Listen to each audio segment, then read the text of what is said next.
Binobomba ng tubig at binangga na naman ng barko ng China ang barko ng Pilipinas malapit sa Scarborough Shoal. Pati sa Escoda Shoal, may hiwalay na insidente ng pagbangga ng China sa isa pang barko ng Pilipinas. Nasa frontline ng balitang yan, si Gio Robles. Alas 6:30 kanina, binomba ng water cannon ng China ang barko ng BIFAR na BRP Datu Pagbuaya na nakapwesto 16 nautical miles mula sa Scarborough o Bajo de Masinloc. Sa drone video na ito, makikita ang paghabol ng China Coast Guard sa mas maliit na barko ng Pilipinas.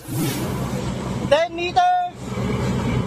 Habang patuloy na binobomba ng tubig, mas nakalapit na sa BIFAR vessel ang barko ng China. Sa isang video, maririnig pa ang crew ng BIFAR. Banti, tirahan yung radar. Banti mo pa, tirahan yung radar. Sa kabila nito, nagpatuloy ang BIFAR vessel sa routine maritime patrol nito sa Scarborough hanggang sa ito na ang sumunod na nangyari. Collision! Collision! Sinadya ng banggain ng CCG vessel ang barko ng BIFAR.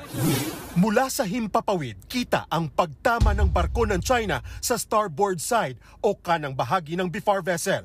Sa isang punto, tila nakaladkad pa ang barko ng Pilipinas. Date! Sa tindi ng impact, maririnig pa ang nakakarinding kiskisa ng mga bakal.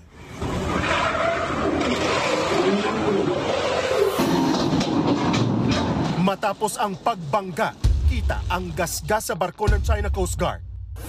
Sa hiwalay na insidente, binangga rin ng China ang isa pang barko ng BIFAR sa Escoda Shoal kanina. Nayupi ang railings ng BRP Datu Rumapenet. Ayon sa National Maritime Council, ikinabahala ni Pangulong Bongbong Marcos ang panibagong iligal na aksyon ng China sa Exclusive Economic Zone ng Pilipinas. The president fully already knows the incident, no? And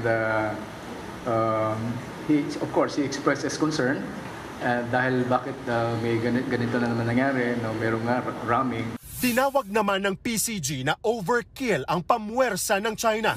Ito raw ang unang beses na may Chinese Navy vessel na humabol pa sa mga barko ng Pilipinas. Dalawang bagay ang posibleng mangyari sa oras na banggain o bombahin ng water cannon ng China ang mas maliit na barko ng Pilipinas. Ang masira ang makina at magpalutang-lutang ang barko o tuluyan itong lumubog. Inaalam pa ng PCG ang lawak ng pinsala na tinamo ng mga barko ng Pilipinas.